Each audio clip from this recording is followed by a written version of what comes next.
먼저 오늘 말씀 봉독해 올려드리도록 하겠습니다. 오늘 말씀 창세기 3장 8절에서 24절 말씀입니다. 창세기 3장 8절에서 24절 말씀입니다. 제가 먼저 읽고 여러분이 읽고 이렇게 교독해서 봉독해 올려드리도록 하겠습니다. 그리고 마지막 절은 함께 읽도록 하겠습니다. 창세기 3장 8절에서 24절 말씀입니다. 제가 먼저 봉독해 올려드리도록 하겠습니다. 그들이 그날 바람이 불 때 동산에 거니시는 여호와 하나님의 소리를 듣고 아담과 그의 아내가 여호와 하나님의 낯을 피하여 동산 나무 사이에 숨은지라.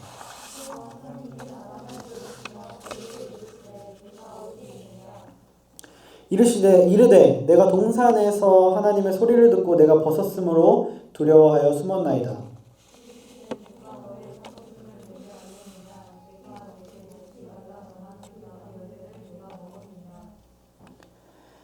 아담이 이르되 하나님이 주셔서 나와 함께 있게 하신 여자 그가 그 나무 열매를 내게 주므로 내가 먹었나이다.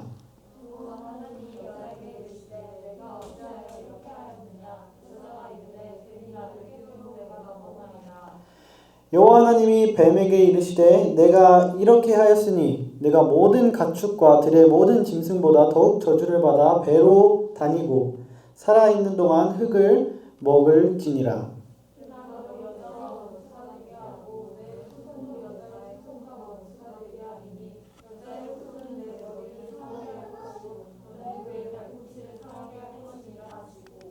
또 여자에게 이르시되 내가 내게 임신하는 고통을 크게 더하리니 내가 수고하고 자식을 낳을 것이며 너는 남편을 원하고 남편은 너를 다스릴 것이니라 하시고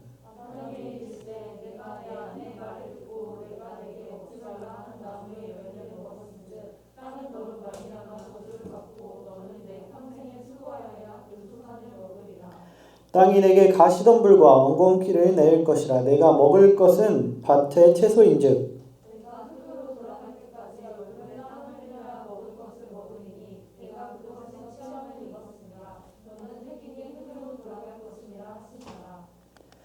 아담이 그의 아내의 이름을 하와라 불렀으니 그는 모든 산자의 어머니가 됨이더라.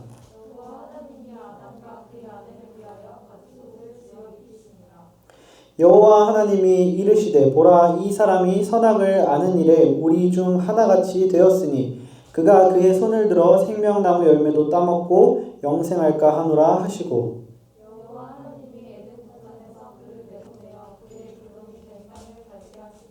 함께 읽겠습니다. 이같이 하나님이 그 사람을 쫓아내시고 에덴 동산 동쪽에 그룹들과 두루 도는 불칼을 두어 생명나무의 길을 지키게 하시니라. 아멘. 네, 안녕하십니까. 오늘 이 자리에 모인 우리 가운데 그리스도의 은혜와 평강이 함께하기 원합니다. 오늘 또 어저께 원래 예배였는데 또 더 많은 인원이 함께 드리도록 하기 위해서 오늘 이렇게 또 주일로 예배 시간을 옮겨서 예배를 드리고 있습니다. 또 이렇게 많이 오셔서 주님 말씀 사모하고 주님께 예배 드리는 거 사모해서 모인 여러분 가운데 정말 그리스도의 은혜와 평강이 함께하기 원합니다. 오늘 말씀의 제목은 셋 동안 대답해입니다. 그렇죠? 저 책 제목이 엄마의 하나 둘 셋인데 굳이 책의 내용을 설명하지 않아도 저 표지만 보고 모두가 어떤 내용일지 짐작하실 거라고 생각합니다. 우리가 어릴 적 부모님께 그렇죠? 혼날 때 다들 셋 동안 대답해 하나 둘 셋 부모님이 외치는 기억이 다들 있을 거라고 생각합니다. 그 셋 안에 또 잘못했다고 말하지 않거나 또 객기를 부리면 또 그것에 합당한 또 우리에게 체벌이 떨어지죠. 그래서 옷걸이부터 또 시작해서 구두 주걱, 벨트, 기타 등등 때와 장소에 따라서 알맞는 그렇죠? 그 상황에 알맞는 처벌이 우리에게 주어지곤 했습니다. 하지만 우리는 늘 인간의 욕심은 끝이 없고 같은 실수를 반복하듯이 우리는 또 혼날 짓을 하고 또 경고를 듣고 또 혼나고 이 삶을 계속해서 반복해서 살아왔기 때문에 우리가 저 책만 볼 때 무슨 말을 하는지 몰라도 저 표지 하나로 모든 게 설명될 수 있다고 생각합니다. 오늘 본문은 이제 우리가 창세기를 쭉 보고 있는데 에덴 동산의 마지막 부분, 그렇죠? 우리가 낙원이라고 말하는 에덴 동산의 마지막 부분입니다. 인간이 선악과를 따먹은 이후에 어떻게 되었는지를 말해주는 그런 부분인데요. 성경이 말하는 최초의 인간의 아담과 하와도 선악과를 따먹었죠. 그리고 하나님께서 아담과 하와에게 이 하나 둘 셋 훈육을 하는 모습을 우리에게 보여줍니다. 그러므로 오늘 말씀을 통해서 도대체 이 하나님의 하나 둘 셋 훈육이 어떤 것인지를 함께 살펴보고 이 하나님의 훈육에 우리는 어떻게 반응해야 하는지, 아담과 하와는 어떻게 반응했고 우리는 그것을 반면교사 삼아서 어떻게 반응해야 하는지까지 함께 살펴보는 시간을 가져보도록 하겠습니다. 먼저 오늘 본문 창세기 3장 8절에서 24절이 말하는 가장 중요한 것, 우리가 분명히 알아야 할 것은 세 가지로 나눌 수 있습니다. 그 세 가지의 핵심 포인트는 뭐냐면 죄에 대해서는 항상 하나님께서 공정한 심판을 하신다는 사실이에요. 죄에는 반드시 공정한 심판이 따른다는 사실입니다.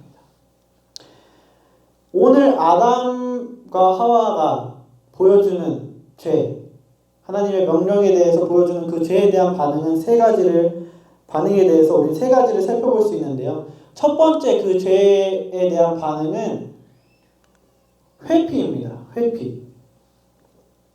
8절을 보면 이렇게 말하고 있어요. 그들이 그날 바람이 불 때 동산에 거니시는 여호와 하나님의 소리를 듣고 아담과 그의 아내가 여호와 하나님의 낯을 피하여 동산 나무 사이에 숨은지라 라고 말했습니다. 인간은 범죄 직후에 하나님께서 에덴 동산에 등장하자마자 어떤 반응을 보이죠? 하나님을 피해서 숨게 됩니다. 하나님께서는 선악과를 한 입 딱 물자마자 하늘을 깜깜하게 만드시고 우리와 같은 천둥 소리로 네이놈 하고 임하실 수 있으셨어요. 그렇죠? 왜냐하면 유일하게 에덴 동산에서 하지 말라고 한 게 그거였으니까요. 우리가 인식하고 있는 구약적 심판은, 그렇죠? 하늘에서 불이 떨어지고 불같이 내리고 빛이 사라지고, 그렇죠? 지진이 일어나고 우리와 같은 소리로 하나님의 그 심판의 메시지가 전달되는, 어떻게 보면 이미지상 아담과 하와가 모두 선악과를 물어먹었을 때 그런 이미지로 하나님께서 나타나는 것이 오히려 더 구약적일 수도 있습니다. 하지만 하나님은 그렇게 등장하지 않으셨습니다. 그저 여느 때와 같이 에덴 동산에 나타나셨고 그냥 거닐었다라고 성경은 표현하고 있습니다. 하나님은 아담 앞에 툭 하고 바로 나타나시지도 않으셨고 에덴 동산에 오시자마자 인간을 찾으시지도 않으셨어요. 그저 에덴에 늘 하시던 것처럼 나타나셨고 에덴을 거니셨다라고 성경은 말씀하고 있습니다.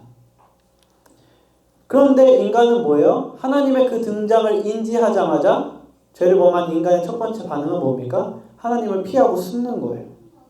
이것이 죄에 대해서 하나님의 말씀을 거역하는 사람들이 하나님을 접했을 때 나타날 수 있는 첫 번째 반응입니다. 피하는 거예요. 하나님이 나에게 접근해 오는 것을 피하는 거죠. 요즘 시대에는 누군가 같이 교회 가자 할 수도 있고, 성경 공부하자고 할 수 있고, 말씀 읽자고 할 수도 있고, 큐티하자고 할 수도 있어요. 그런 식으로 하나님이 우리에게 다가오시겠죠. 그런데 뭡니까? 저는 바빠서요. 저는 뭐가 있어서요. 회피를 하는 거죠. 첫 번째 반응은 하나님에 대한 회피로 나타나고 있음을 아담이 오늘 우리에게 보여주고 있습니다. 두 번째는 바로 폄하입니다. 폄하. 10절을 보면 이렇게 말합니다. 이르되 내가 동산에서 하나님의 소리를 듣고 내가 벗었으므로 두려워하여 숨었나이다 라고 말해요. 여러분 개역개정 성경인데 여기서 뭐라고 말하죠? 하나님의 소리를 듣고 내가 벗었으므로 두려워서 숨었습니다 라고 말하죠. 그런데 히브리어 원어를 보면 하나님의 소리를 하나님이라고 표현하지 않아요. 그저 2인칭을 사용해서 내가 당신의 소리를 듣고 내가 벗었으므로 숨었나이다 라고 말합니다. 여러분 지금까지 계속해서 저희가 창세기를 살펴봤는데 앞에 말씀을 다 들으셨으면 제가 했던 말 중에 하나가 기억날 거예요. 뭐죠? 에덴 동산의 이야기에서는 하나님을 어떻게 표현합니까? 여호와 하나님이라고 표현하죠. 두 번 칭함. 그것이 에덴 동산의 특징인데 뭡니까? 범죄한 아담이 하나님과 대화해서 첫 번째 하나님께 건넸던 말은 뭡니까? 당신의 소리를 듣고라고 말을 하게 된다는 거죠. 이것이 뭡니까? 죄에 대한 결과로 나타나고 있는 일입니다. 호칭에 있어서 뭐예요? 하나님을 지금까지 계속 여호와 하나님이 이렇게 말하다가 뭡니까?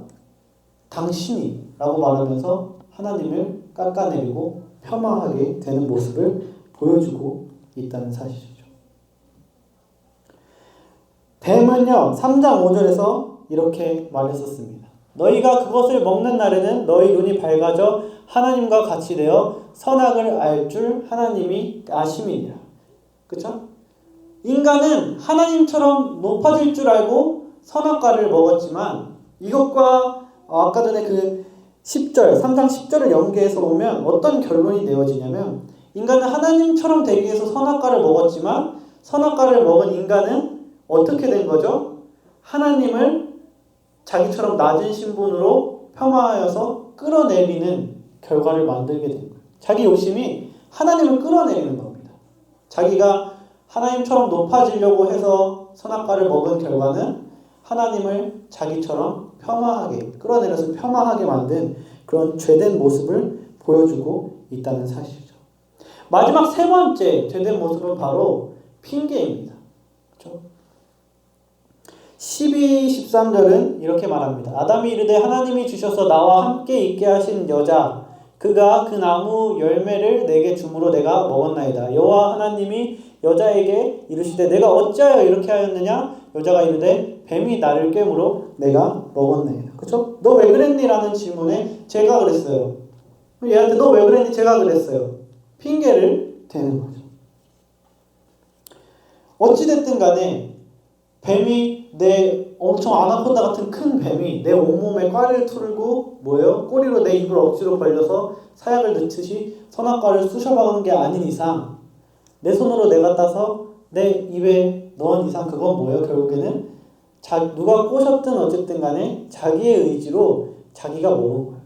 그런데 너 왜 먹었니? 라는 질문에 인간은 뭐라고 하죠? 제가 그랬어요. 쟤 때문이에요. 여자 때문이에요. 여자는 뱀 때문이에요.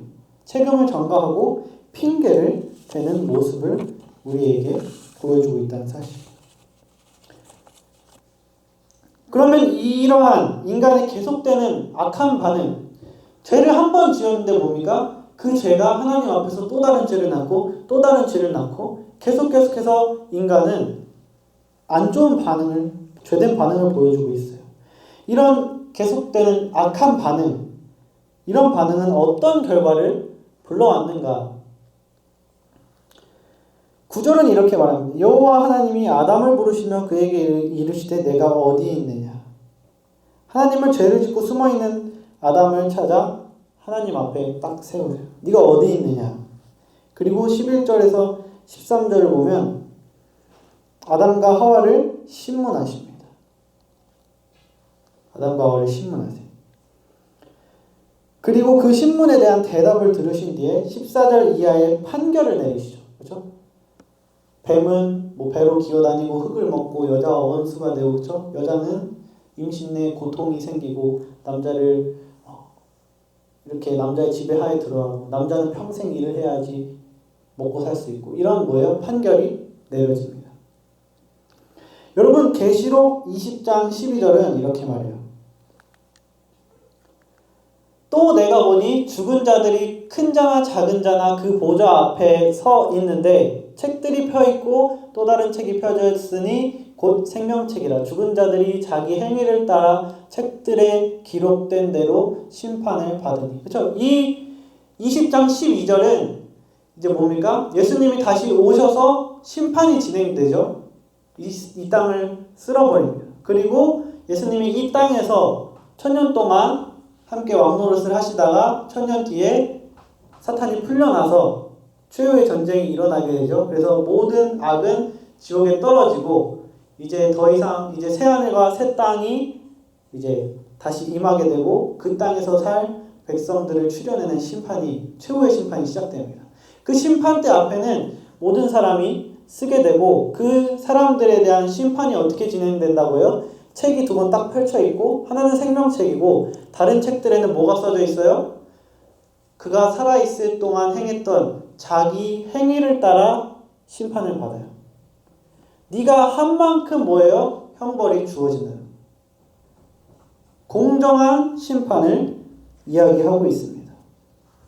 최후의 심판대 앞에서도 그 사람이 받아야 할 정당한 형량이 주어짐을 분명하게 말하고 있다는 사실이에요. 여러분, 뱀이 하와를 유혹했고, 그렇죠? 하와가 남자를 유혹했어요. 이 순서대로 갑니다. 그러면 우리가 외면적으로 봤을 때는 뱀이 제일 잘못했고 그 다음에 하와가 잘못했고 아담은 조금 억울할 수도 있겠다, 잘못하긴 했지만 라고 생각할 수 있습니다. 그럼 뭘까요? 14절, 15절을 보면 뱀에 대한 형벌이 나오는데 뱀은 뭡니까? 땅을 기게 되고요. 흙을 먹게 됩니다. 그리고 여자의 후손과 적이 되게 돼요. 숫자적으로 보면 세 가지의 심판을 받게 됩니다. 그리고 16절을 보면 여자에 대한 판결이 나옵니다. 하와는 생명을 낳는 축복이 고통으로 바뀌게 되고요. 남자와의 관계가 틀어지는, 자기가 원하는 대로 남자와의 관계가 되지 않는 그런 형벌, 총 두 가지의 형벌을 받게 됩니다. 그리고 남자는 뭡니까? 먹고 살기 위해서 일을 해야만 하는, 에덴에서는 일을 하지 않아도 자기가 먹고 싶은 것들을 다 따먹고 그것이 일하지 않아도 공급되는 그런 시스템의 세상에 살다가 뭡니까? 거기서 쫓겨나게 되고 자기가 일을 해야만 굶어 죽지 않고 먹고 살게 되는 그런 한 가지 형벌을 받게 돼요. 그래서 20절에서는 이 판결을 다 받고 20절이 딱 되죠. 20절에서는 여러분들이 20절 보시면 어떤 일이 일어나죠? 아담이 뭐예요? 여자에게 다시 하와라는 이름을 붙여줍니다. 여러분, 아담이 여자를 저번에 취했을 때, 내 뼈 중에 뼈, 살 중에 살이다라고 했을 때, 그때 이는 나에게서 나왔으니 여자다라고 이름을 붙여줬어요. 그런데 20절을 보면 또다시 아담은 여자에게 이름을 붙여줍니다. 여러분, 이름을 붙여준다는 것에 대해서 의미가 우리가 저번 시간에 또 살펴봤는데 또 간단히 얘기하면 뭡니까? 이름을 붙여준다는 것은 내가 이름을 붙여주는 그 존재보다 높다는 거예요? 낮다는 거예요? 높다는 걸 의미하죠. 그것은 뭐예요? 남자와의 관계에 대한 판결이 즉각적으로 일어나고 있는 걸 보여주는 거예요. 그리고 남자도 너는 평생 땅을 갈아서 먹고 살 수밖에 없어 라는 판결이 뭐예요? 17절, 19절의 그 판결이 23절 이후에 에덴 동산을 쫓겨나면서 바로 즉각 시행되는 모습을 우리는 성경을 통해서 볼 수 있습니다. 물론 이 심판은 메시아와도 연결이 되고 예언과도 연결이 되면서 굉장히 많은 의미를 지니고 있어요. 지금 우리가 살펴본 의미 말고는. 그런데 뭐냐면 우리가 이해 가능한 범위에서도 하나님께서는 공정하게 판결하고 형량을 때리고 심판을 하는 모습을 뭡니까? 지금 보여주신다는 거예요. 인간과는 다르게 뭐예요? 하신 말씀에 대한 책임을 분명하게 지는 모습을 우리에게 보여주고 계십니다. 이 최초 인간의 범죄 후의 그 모습은 우리가 살아가는 삶을 굉장히 많이 반영하고 있어요. 우리가 그 아담의 그 모습을 굉장히 닮아서 살아가고 있습니다. 여러분, 미투가 시작한 지 되게 오래됐지만 요즘에도 뭐만 하면 내가 사실 무슨 사람인데 하고 막 얘기를 하잖아요. 그렇죠? 그것이 막 이슈화가 되고. 최근에는 K 배우라든지 트로트 가수라든지 그런 사람들에 대한 미투라고 올라온 것들이 있었지만, 그쵸? 맨 처음에 또 막 하다가 또 다른 이야기들이 나오니까 또 여론이 바뀌기도 하고, 요즘에 미투는 예전 처음 터졌을 때만큼의 그 신뢰성을 잃은 것은 또 사실입니다. 하지만 모 시장이라든지, 그쵸? 모 영화감독, 모 배우라든지 자신의 경력과 지위를 가지고 그러한 갑질을 한 것들 또한 사실이에요. 그런 것들이 일어났었습니다. 그렇다면 그러한 죄를 지은 가해자를 보면 이 아담의 모습을 볼 수 있어요. 그 죄가 까발려졌을 때 그들의 첫 반응은 뭡니까? 숨어요. 언론에 대응하지 않습니다. 그러면서 뭐 소속사라든지 자기 보좌관이라든지 법적으로 어떻게 해결해야 될지 막 찾아요. 이걸 어떻게 피해갈지. 숨어서. 아담은 뭡니까? 하나님이 등장하자마자 숨었죠. 이걸 어떻게 해야 되지? 뭐라고 말해야 하지? 어떻게 헤쳐나가야 하지? 이런 본능적인 회피의 모습이 먼저 나타나게 됩니다. 그리고 어떻게 되죠? 상대방을 폄하하는 여론이 형성돼요. 조직적으로 뭡니까?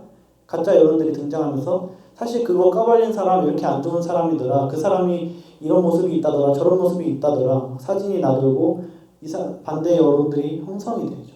그 사람 깎아내리기 시작합니다. 아담이 하나님에게 당신이라고 말한 것과 같은 반응이 나타난 거예요. 그런데 뭡니까? 결국에는 자기가 했다는 사실이 더 이상 너무 명확해서 어떻게 할 수가 없을 때는 뭐예요? 핑계를 대기 시작하는 거예요. 그때는 어쩔 수 없었다. 불가항력이었다. 제가 먼저 나한테 그랬다. 그런 식으로 서로 동의한 거다. 그런 식으로 뭐예요? 핑계를 대게 되는 거죠. 그런데 여기까지 오면 핑계대는 데까지 오면 뭡니까? 여론이 그의 핑계에 동정을 하지 않아요. 그렇죠? 더욱더 날카로워지고 더욱더 강한 심판을 요구하게 됩니다. 여러분 세상도 이런 죄에 대해서 최초의 인간의 그 반응, 죄에 대한 최초의 인간의 반응, 그것과 닮은 반응을 하는 그런 죄인들에게 엄청나게 냉정한 잣대를 들이밀고 그에 합당한 심판이 있어야 된다라고 소리를 높입니다. 그렇다면 하나님은 당연히 그거보다 더 정확하고 날카롭고 공의롭게 심판하시고 죄의 값을 공정하게 물으시지 않겠습니까? 이렇듯이 우리는 뭐예요? 내가 행한 죄에서는 내가 행한 대로 심판을 받게 됩니다. 그것은 분명하게 오늘 말씀이 우리에게 보여주는 사실이에요. 내가 하나님 말씀을 그런 말 하는 건지 몰랐어요. 그랬든 아니든 일단 제대로 듣고 자기가 보고 느끼고 생각해 봤다면 뭡니까? 그거에 대해서는 하나님이 분명하게 공명정대하게 다루실 거라는 사실이에요. 하나님께서는 반드시 각 사람이 행한 그대로 흠잡을 데 없고 공정한 심판을 하십니다. 여러분 혹자는 에덴 동산의 이야기를 듣고 이런 생각을 가지기가 쉬울 거예요. 어떻게 사랑의 하나님이라면서 그렇죠? 하지 말라는 거 한 번 어겼다고 그거를 단칼에 심판하시는 것. 사랑의 하나님이 아니라 냉정의 하나님, 그렇죠? 인과 응보의 하나님, 쫌팽이 하나님이 아닌가라고 생각하는 사람들도 많을 것입니다. 그런데 오늘 본문은 하나님은 냉정하시고 사랑보다 법칙이신, 법으로 따지시는 그런 분이 아니라는 사실을 이 본문이 우리에게 보여주고 있어요. 단지 계속되는 그 사랑의 기회를 잡지 않고 버린 사람은 바로 나 자신이다 라는 것을 우리에게 말해줍니다. 심판은 뭐예요? 하나님의 은혜를 거절한 자기 자신의 선택 때문에 온다는 거예요. 어떤 면에서 이런 모습을 알 수 있는지 함께 살펴볼 텐데, 여러분 저번에 뱀에 대해서 우리가 살펴봤잖아요. 뱀에 대해서 살펴봤을 때 뱀은 사탄이 아니라고 결론을 지었죠. 뱀은 사탄이 아니고 뭡니까? 사탄이 뱀을 사용해서 인간을 꼬신 것이다 라는 결론을 냈어요. 그렇죠? 그러면 어찌 보면 뱀은 억울할 수 있습니다. 그렇죠? 뱀이라는 동물은 어떻게 보면 억울할 수 있어요. 그런데 14절에서는 하나님이 뱀에게 이렇게 판결하십니다. 뱀에게 이르시되 너가 이렇게 하였으니 라고 말해요. 너가 사탄이 너가 약해서 이렇게 꼬드겨가지고 어쩔 수 없이 한번 정상 참작해줄게가 아니고 뭡니까? 너가 이렇게 하였으니라고 하나님께서 말씀하신다. 그건 결국 뭐냐면 사탄이 꼬시든 누가 호객행위를 하든 결국에 그 행위를 한 행위자, 거기에 넘어가서 한 행위자가 그 판결을 받을 존재라는 거예요. 하나님은 뱀에게부터 판결을 시작하시는데 네가 어떻게 조종당했든 상관없이 그건 너가 했기 때문에 뱀, 너가 이렇게 하였으니 이런 벌을 받는 것이야 라고 분명하게 말씀해주고 계십니다. 심판은 자기가 한 선택이라는 거예요. 뱀조차 불가항력적으로 볼 수도 있지만 뱀 스스로 한 선택에 대한 심판을 받는 것이다 라는 말입니다. 또한 심판의 하나님이라면 아까 말했듯이 뭐예요? 하늘이 어두워지고 우레와 같은 소리로 임재하시고 땅이 흔들리고 그렇죠? 아담은 숨어서 주저앉아서 부르르 떨면서 이런 이미지로 그려지는 게 어떻게 보면 구약적이고 성경적인 심판의 이미지다라고 우리가 볼 수 있잖아요. 그런데 하나님께서는 그렇게 나타나지 않으셨죠. 8절은 하나님의 등장에 대해서 다시 보면 이렇게 말합니다. 그들이 그날 바람이 불 때 동산에 거니시는 여호와 하나님의 소리를 듣고 아담과 그의 아내가 여호와 하나님 낯을 피하여 동산나무 사이에 숨은지라. 여러분, 하나님은 그날 거니셨다라고 말하는데 이 거니셨다라는 단어는 언제 쓰이는 단어냐면 에녹, 노아, 아브라함과 하나님이 교제하실 때 친밀한 교제를 하실 때 쓰였던 단어예요. 즉 뭡니까? 하나님이 인간이 범죄했을 때 하나님이 에덴 동산에 나타났던 그 모습은 심판의 모습이 아니고 뭐예요? 늘 해왔던 것처럼 인간과 교제하시기 위한 모습으로 내려오셨다는 거예요. 이것부터가 하나님의 은혜에 대한 시작입니다. 이러한 제스처에 아담이 소리로 하나님의 등장을 알아챘죠. 하나님은 왜 이렇게 나타나셨을까요? 그것은 하나님의 등장에 아담이 하나님 죄송합니다. 제가 하나님 이거 하지 말라고 했는데 했습니다라고 먼저 뭐예요? 죄를 자백하길 바라셨을 거라는 거예요. 하지만 인간은 이 모션에 뭐예요? 기대에 부응하지 못하고 숨어버리게 되죠. 그래서 9절은 이렇게 말합니다. 여호와 하나님이 아담을 부르시며 그에게 이르시되 내가 어디 있느냐? 라고 말씀하시죠. 하나님은 범죄했는데 자기에게 찾아오지 않는 아담을 뭐예요? 부르십니다. 감히 내가 용서할 기회를 줬는데 안 찾아와? 라고 괘씸해하지 않으시고 한 번 더 뭡니까? 어디 있느냐라고 물어보시면서 계속해서 자기에게 먼저 와서 죄를 고백할 기회를 제공하고 계신 거예요. 그래서 아담은 여기에 대해서 뭐라고 얘기해요? 제가 벗었으므로 무서워서 숨었습니다. 라고 이야기를 하죠.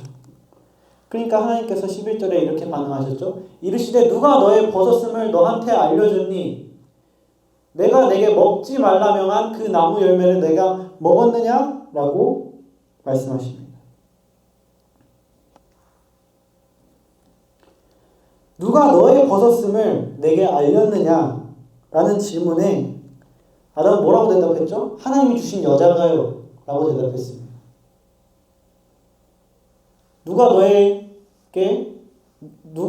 내가 너한테 먹지 말라고 한 거를 그 나무의 열매를 너가 먹었느냐? 누가 너의 벗었음을 알렸느냐? 누가 알려줬죠? 저 여자가요. 아담의 대답은 뭡니까? 질문에 틀리지 않았어요. 하나님이 하신 질문에 그냥 맞는 대답을 했습니다. 여자가 그런 거 맞으니까요. 그런데 이게 진짜 하나님이 원하시던 대답일까요? 이 질문에 합당한 대답이냐는 것이에요. 하나님이 이 대답을 듣고 오케이 알겠어 하와 너 때문이구나 이렇게 하셨을 거냐는 거죠. 당연히 아니겠죠. 이 질문은 어떤 대답을 바랬던 질문이었을까요? 누가 너의 벗었음을 너한테 알려줬느냐? 내가 먹지 말라고 한 그 열매를 네가 먹었느냐? 라는 질문에 어떻게 대답해야 할까요? 이건요, 이 질문을 거꾸로 뒤집어 보면 대답이 명확하게 나옵니다. 거꾸로 뒤집어 볼까요? 내가 너한테 먹지 말라고 한 그 나무의 열매를 너가 먹었니? 그렇다면 누가 너의 벗었음을 너한테 알려준 것일까? 라는 질문이에요. 그럼 그 질문의 대답은 어떻게 나와야 합니까? 제가요 라고 나와야 하는 거예요. 내가 먹지 말라는 거 너가 먹었니? 그럼 누가 너의 벗었음을 너한테 알려줬을까? 그러면은 제가요 라는 대답이 나와야 한다는 겁니다. 하나님은 제가 했습니다. 제가 잘못했습니다. 라고 말씀하시길, 회개하시길 원하셨다는 거예요. 그렇기 때문에 그러한 모습으로 나타나셨고 계속 돌려가면서 뭐예요? 그러한 고백이 나오도록 유도하신 거예요. 그런데 결국 나온 대답은 뭡니까? 저 여자, 하나님이 주신 저 여자가 저한테 그랬습니다. 라는 고백이 나왔다는 거예요. 여러분, 벗은 것에 대한 인식은 어떨 때 생기는 거죠? 먹어야지만 생깁니다. 먹어야지만 벗은 것에 대한 부끄러움이 생기는 거예요. 뱀이나 하와가 유혹했지만 결국 먹은 건 그것에 넘어가서 그것이 옳다고 판단하고 그것을 입에 넣고 삼킨 아담의 자의예요. 자기 의지로 그렇게 했다는 겁니다. 하나님의 이 질문은 아담이 결국 제가 먹었고 제가 잘못했습니다. 라는 대답을 원했던 질문이라는 것입니다. 하와에게도 마찬가지고. 하지만 결국 본인의 입으로 자백하지 않고 책임을 전가한 대답을 한 순간 즉각 이제 뭐예요? 판결에 들어가게 됩니다. 이 이야기를 들으면 혹자는 이러한 생각을 또 할 수 있습니다. 그렇다면 과연 그 계속되는 그 기회에서 아담이 자복했다면 하나님이 그렇게 돌려 말했을 때 하나님 죄송해요 사실 제가 잘못했어요 라고 했다면 에덴에서 안 쫓겨났을까? 라는 생각을 자연스럽게 하게 되죠. 궁금하잖아요. 그렇죠? 그런 호기심이 들게 됩니다. 자연스럽게.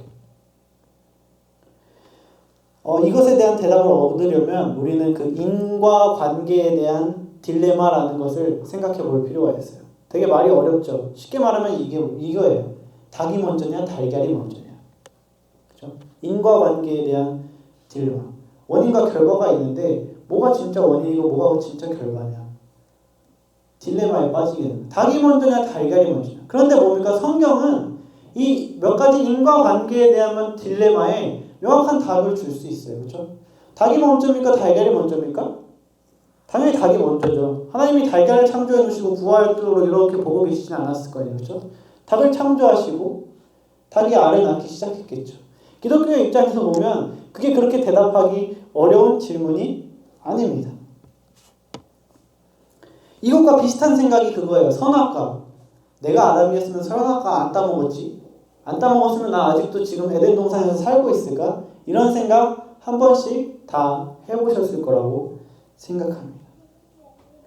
이런 가정. 그런데 여러분, 성경은 이러한 가정에서 우리에게 어떤 대답을 해주시는지 아시나요?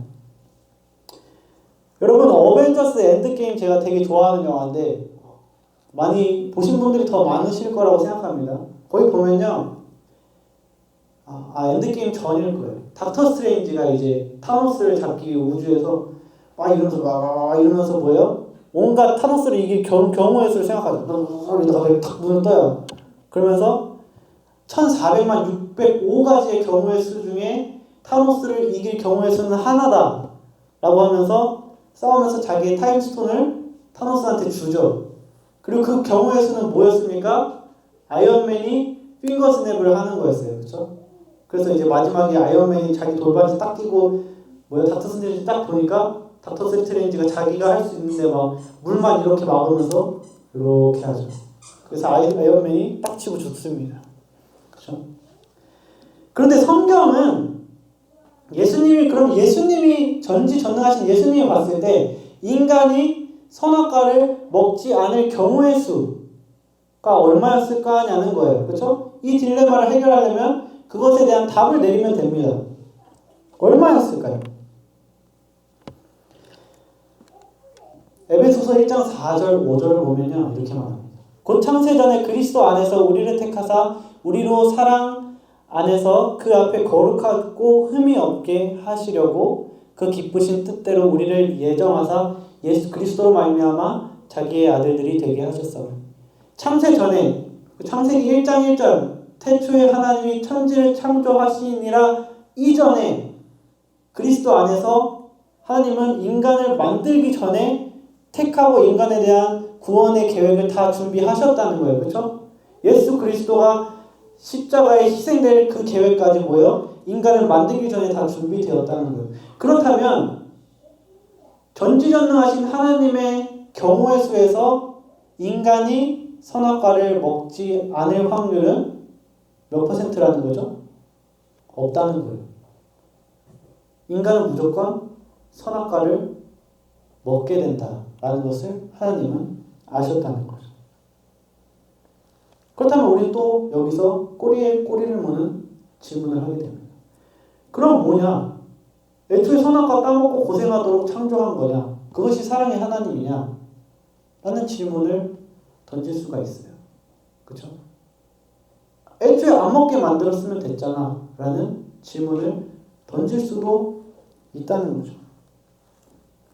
그러면 얘가 따먹은 거 아는데 계속 자백하도록 돌려 얘기하는 거는 사람 놀리는 건가? 라고 생각할 수도 있어요. 그렇지 않나요? 저는 이거 이야기하면서 이 본문을 연구하면서 그런 생각을 했거든요. 그런 걸까요? 이 말씀은 그걸 얘기하는 걸까요? 당연히 아니겠죠. 그렇다면 이 기회를 주시는 인간이 범죄했음에도 기회를 주시는 계속 자백할 수 있도록 기회를 주시는 이 모습의 의미 어차피 얘가 자복 안 하고 에덴 동산에서 쫓겨날 걸 알지만 계속 자복하도록 질문하고 기회를 주시는 이 하나님의 모습에는 어떤 의미가 담겨 있을까요? 이것은요 끝까지 포기하지 않으시는 뭐예요? 하나님의 사랑과 은혜의 모습이 담겨 있는 거예요. 여러분 내가 하나님이라고 생각해 봅시다. 얘가 어차피 선할까 먹을 거 알고 창조했고 먹은 다음에도 얘가 어차피 에덴에서 쫓겨나고 나한테 자백 안 할 거라는 거 다 알고 있어요. 그런데 굳이 이렇게 할 필요가 있냐는 거죠. 굳이 이렇게 하지 않을 거예요. 난 다 알고 있었으니까 탁탁탁 법대로 해. 이렇게 해서 이렇게 했지? 이렇게 해서 넌 나가. 이러면 뭐예요? 나는 할 말이 없죠. 그냥 쫓겨나고 말았을 거예요. 그런데 뭡니까? 하나님은 그런 분이 아니시라는 거예요. 하나님은 인간이 선악과를 먹지 않기를 먹을 것을 분명하게 알았지만 먹지 않기를 간절히 바라신 분이셨고 먹은 다음에도 자기에게 죄를 자복하기를 너무 바라셨던 인간을 그만큼 사랑하셨던 하나님.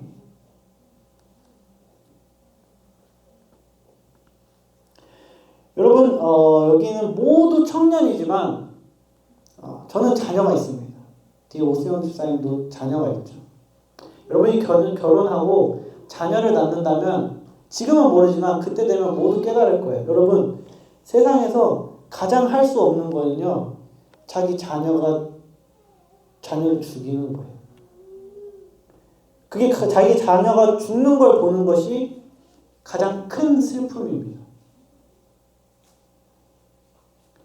저도 청년 때는 그냥 그렇구나 해서 끝났어요. 그런데 여러분이 결혼하시고 만약에 자녀를 낳으시잖아요. 그럼 진짜 내가 죽고 말지 자녀가 죽는 거는 상상할 수가 없어요. 그런데 뭡니까? 하나님은 이러한 인간, 자기가 만들기 전부터 이렇게 될 줄 알았던 인간을 위해서 자신의 자녀를 희생시킬 계획을 이 존재를 만들기 이전에 계획하셨다는 거예요. 그리고 이 존재가 죄를 범해서 결국에는 자신의 자녀가 죽게 되어야 하는 결과에 놓였을 때도 이 존재가 회개하고 자기에게 돌아오길 바라시는 사랑의 모습을 우리에게 보여주고 계시는 것이라는 거예요. 이 모습은 뭡니까? 하나님의 진심, 사랑의 진심이 묻어나고 있는, 모든 걸 다 알고 있지만 그럼에도 불구하고 진심으로 회개하고 돌아왔으면 하는 그 마음이 묻어나오고 있다는 거예요. 그러면 우리는 이 이야기를 통해서 무엇을 알고 어떤 교훈을 얻어갈 수 있을까요? 얻어가야만 할까요? 그저 하나님의 심판은 무서우니까 절대 복종해야 한다라는 것을 이야기하고 있는 교훈일까? 아닙니다. 오늘 본문을 통해 얻어가야 할 교훈은 아직 은혜가 유효할 때 회개해야 한다는 거예요. 죄에 대해서 뭐예요? 회피하는 것이 아니고 회개해야 한다는 거예요. 회복하고 하나님께 돌아와야 한다는 겁니다. 하나님께서는 인간이 하나님의 명령을 거역하고 선악과를 따먹었지만 인간이 자복하기를 원하셨고 자복할 수 있도록 수차례 기회도 제공해 주셨어요. 최초의 인간은 그것을 계속해서 거부하는 선택을 했고 심판을 받았죠. 우리는 그 모습을 본 우리는 뭘 해야 됩니까? 그 모습을 반면교사 삼아서 그렇게 하지 않아야겠다 생각하고 행동해야 하는 거예요. 그렇죠? 실패한 모습을 봤을 때 바보가 아닌 이상 나는 저렇게 살지 말아야지 하는 것이 정상입니다. 저 모습을 보고 나랑 똑같이 사네. 나도 계속 저렇게 살아야겠다 하는 것은 뭐예요? 틀린 거예요. 하나님은 사랑과 은혜의 하나님이십니다. 하나님은 사랑이세요. 사랑 그 자체세요. 이 세상에 있는 모든 사람이 자기 아들을 희생시키면서까지 뭐예요? 자기에게 돌아오길 원하시는 사랑의 하나님이십니다. 그렇기 때문에 예수님이 죽으시고 거의 2000년이 다 흘러가는 이 지금까지 계속해서 뭐예요? 기다려주시는 거예요. 여러분, 시간은 또 뭐예요? 하나님이 창조한 거죠. 그렇죠? 시간도 하나님의 창조물입니다. 하나님은 시간에 구애받지 않아요. 이 시간은 하나님한테 크게 의미가 없는 영역이에요. 그런데 우리에게 의미가 있기 때문에 하나님은 우리의 입장에서 기다림이라는 것을 하고 계신 거예요. 성경은요, 하나님이 도적과 같이 금방 온다고 말씀하세요. 그건 하나님의 입장에서 틀린 말이 아니에요. 하나님은 이 시간 따위 영향받지 않는 분이거든요. 자기가 만든 거거든요. 단지 뭡니까? 더디다고 생각하는 것은 시간에 아무 영향을 끼칠 수 없는 인간의 개념일 뿐이에요. 그런데 우리의 입장에서 하나님이 뭐예요? 오랜 시간을 주시는 것은 우리에게 뭡니까? 은혜입니다. 너가 나한테 돌아올 시간을 조금이라도 더 주고 계신 거예요. 범죄한 아담에게 너가 죄를 자복해, 회개해라고 계속해서 회개하도록 유도하고 계신 거죠. 이건 하나님의 은혜고 사랑입니다. 그런데 성경은 또 무엇을 말하죠? 언젠간 끝이 난다는 거. 계속해서 기회를 주시는데 언젠간 더 이상의 기회는 없어 하고 이제부터 심판의 시작이야 라고 끝이 난다는 거예요. 그 끝의 모습이 아까 봤던 계시록 20장 12절의 모습이고 반드시 더 이상 기회가 없을 날이 우리에게 옵니다. 제가 요즘 아모스서를 연구하는데 8장을 보면 하나님이 아모스에게 환상을 막 보여주시는데 다림줄 환상을 보여주세요. 여러분 다림줄이 뭔지 아시나요? 저는 몰랐는데 다림줄이 뭐냐면 건축할 때 쓰는 거예요. 그래서 밑에다 줄을 달아놓고 실로 연결해서 이렇게 딱 뭐 벽이나 대고 세웠을 때 이게 직각으로 떨어지지 않으면 건물이 기운 거라고 해요. 그러면 그 건물은 수정할 수 없고 반드시 무너뜨리는 것밖에 답이 없다고 합니다. 다림줄이 맞지 않으면. 다림줄 환상을 보여주신 이유는 뭐냐면 아모스에게 내가 이스라엘에게 많은 기회를 줬고 이스라엘은 더 이상 기회가 없다. 이거는 고칠 수 없고 무너뜨리는 것밖에 남지 않았다가 다림줄 환상의 요지예요.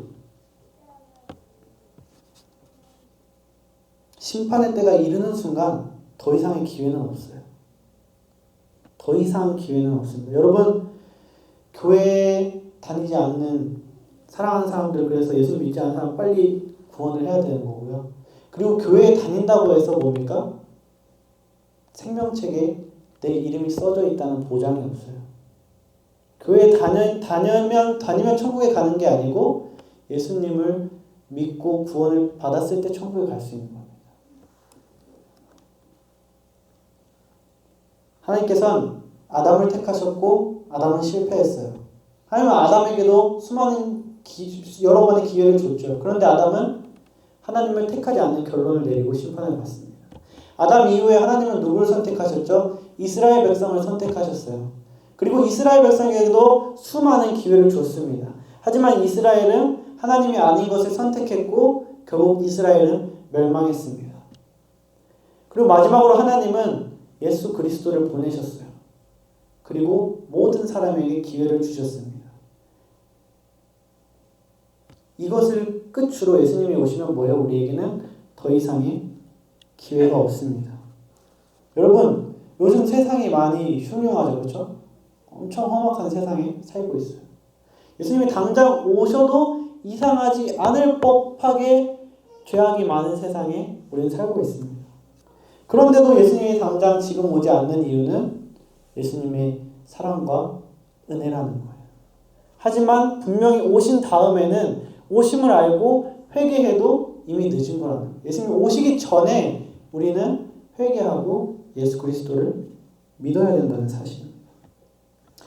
말씀의 결론을 맺겠습니다. 여러분, 베드로와 가룟 유다를 잘 아시죠? 둘 다 예수님의 12제자였고 예수님과 가장 가까이서 예수님의 사역을 맛봤고 예수님의 말씀을 가장 많이 들었고 예수님이 주신 권능을 많이 행사했던, 동등하게 했던 그런 예수님의 12제자 중에 한 사람이었습니다.